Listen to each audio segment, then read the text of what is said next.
ये कहानी 1976 के दौरान दुर्गापुर लॉज में घटी एक सच्ची घटना पर आधारित है। रंजीत सिंह एक काम से जुड़े हुए थे जिसके कारण उन्हें सप्ताह में कम से कम एक बार दुर्गापुर जाना पड़ता था। उनकी कंपनी ने दुर्गापुर में एक गेस्ट हाउस बुक कर रखा था जहां उनके लिए एक अलग से कमरा हमेशा बुक रहता। वो जितनी बार दुर्गापुर जाते उस गेस्ट हाउस के उसी कमरे में रुकते जिसकी खिड़की खोलने पर खोलने वाले का दिल दहल जाए।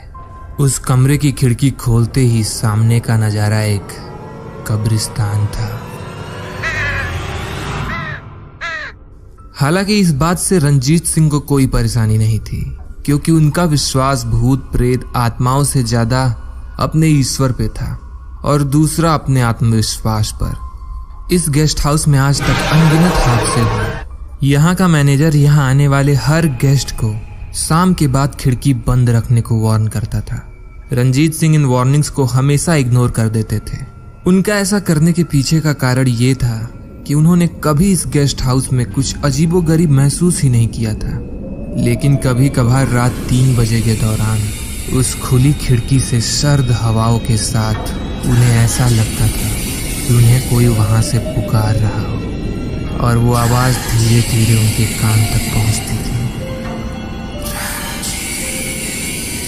इन वजहों से कई बार उनकी नींद खुल जाती और रूम में इधर उधर नजर दौड़ाने पर वहां कोई न रहता। लेकिन एक बार दुर्गापुर के उस गेस्ट हाउस में रंजीत सिंह के साथ कुछ ऐसा हुआ कि वो यहाँ आना तो दूर यहाँ के बारे में सोचना तक छोड़ दिया था। हर बार की तरह एक बार फिर रंजीत सिंह काम के तहत दुर्गापुर के लिए रवाना हुए। इस बार वो अपनी पत्नी मिसेस राधिका को भी साथ लाए। गेस्ट हाउस पहुंचते ही वहां के मैनेजर ने उनका बड़े ही खुशी से स्वागत किया। रंजीत सिंह को उनके परिवार के साथ देख मैनेजर ने सजेस्ट किया कि इस बार वो किसी और कमरे में रुके, ना कि उसमें जिसमें से खिड़की से बाहर देखने पे कब्रिस्तान था। पर रंजीत सिंह उस कमरे से फैमिलियर हो चुके थे और उन्होंने मैनेजर को मना करते हुए कहा, अरे भाई मुझे उसी कमरे की चाबी दे दें बस। अंत में हार कर मैनेजर ने उन्हें चाबी तो दे दी पर मिसेस राधिका को वार्न करते हुए कहा, भाभी जी आप किसी तरह शाम के बाद खिड़की मत खुली रखिएगा और हो सके तो किसी भी समय खिड़की के पास खड़े होकर बाल वगैरह ना बनाइएगा। वैसे तो ये वार्निंग मैनेजर हर किसी को देता था पर आज उसे एक अजीब सा डर लग रहा था। एक अजीब सी बेचैनी थी उसके अंदर कि मानो कोई अनहोनी होने वाली हो। रूम में चेक इन करने के बाद रंजीत सिंह बाहर टहलने चले गए। रूम में अकेली मिसेस राधिका नहाने चली गईं। नहाकर बाहर आने के बाद वो अपने बाल सुखाने खिड़की के पास चली गईं।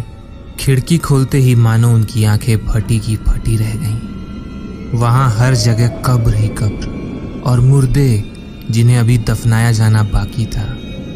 वो पूरा इलाका इंक्लूडिंग गेस्ट हाउस एक कब्रिस्तान पर बना था। इतनी सारी नकारात्मकता और जीवन के अंत की दशा देख मिसेस राधिका भयभीत हो उठी। उन्होंने तुरंत खिड़की बंद की और भय से व्याकुल रंजीत सिंह का इंतजार करने लगी। करीब आधे घंटे के बाद रंजीत सिंह वापस आए। मिसेस राधिका ने तुरंत उनसे रूम चेंज करने को कहा क्योंकि कब्रिस्तान का वो भयावह दृश्य देखकर मिसेस राधिका पूरी तरह से विचलित थी। इस बात पर रंजीत सिंह ने हंसते हुए कहा, तुम तो खामखा डर रही हो। कब्र में सोया मुर्दा बाहर नहीं आता। फिक्र मत करो, मैं इस कमरे में हर बार रुकता हूँ और वैसे भी अगर मुर्दा कब्र से बाहर जाग भी गया तो मैं उसे वापस सुला दूंगा। मिसेस राधिका को रंजीत की ये बात पसंद नहीं आई। रंजीत बिल्कुल बहकी बहकी बातें कर रहे थे और बिल्कुल बदले हुए लग रहे थे। पर एक गलती जो रंजीत सिंह ने की थी वो ये थी कि उन्होंने कब्रिस्तान के मुर्दों का मजाक बनाने के साथ साथ वहां रह रही अदृश्य शक्तियों को चैलेंज किया था। पर मिसेस राधिका क्या करती, ना चाहते हुए भी उन्हें रंजीत सिंह की बात माननी पड़ी और उन्होंने रात इसी कमरे में बिताने का डिसीजन लिया। पर एक गलती जो मिस राधिका ने भी की थी वो ये थी कि मैनेजर के मना करने के बावजूद राधिका खिड़की खोलने के साथ साथ वहां खड़ी होकर बाल भी खुला रखी थी। उस रात करीब 2:30 बजे के दौरान मिसेस राधिका की नींद खिड़की के पास से आ रहे आवाज से खुल गई। रंजीत की तरफ देखा तो वो अब भी सो रहे थे। राधिका खिड़की के पास गईं। बेशक वो भयभीत थी, पर रंजीत के साथ होने के कारण मिसेस राधिका को डर नहीं लग रहा था। खिड़की हल्की सी खुली थी, जहां से सर्द हवाएं एक अजीब सी सिहरन लेकर आ रहे थे, और बाहर कब्रिस्तान में पसरा बेजान सन्नाटा। मिसेस राधिका ने थोड़ा खुला हुआ दरवाजा बंद किया और वापस मुड़ी। पर ये क्या?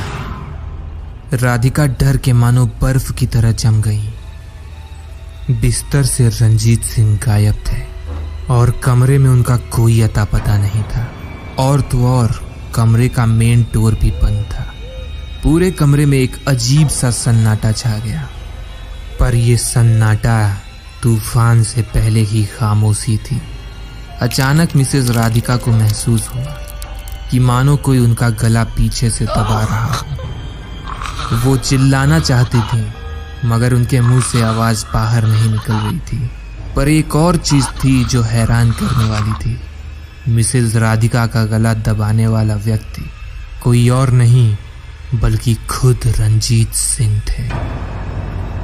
मिसेस राधिका की आंखों के सामने अंधेरा छा रहा था और वो समझ गई थी कि ये उनके जीवन का अंत है।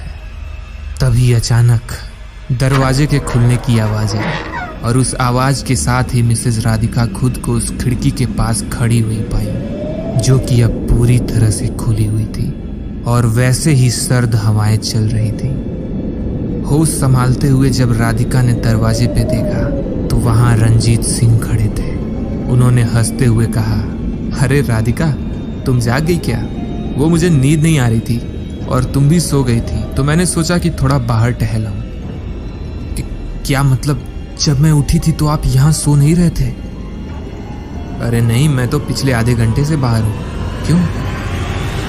ये सुनते ही मिसेस राधिका के होश उड़ गए। उन्होंने रंजीत से अपने साथ घटी सारी आपबीती बताई। सुबह होने में चंद पल बचे थे। उन्होंने अपना सारा सामान पैक किया और ये गेस्ट हाउस छोड़कर चले गए। आज भी दुर्गापुर में वो गेस्ट हाउस मौजूद है और आए दिन वहां उन अदृश्य शक्तियों द्वारा अनेकों हादसे होते रहते हैं।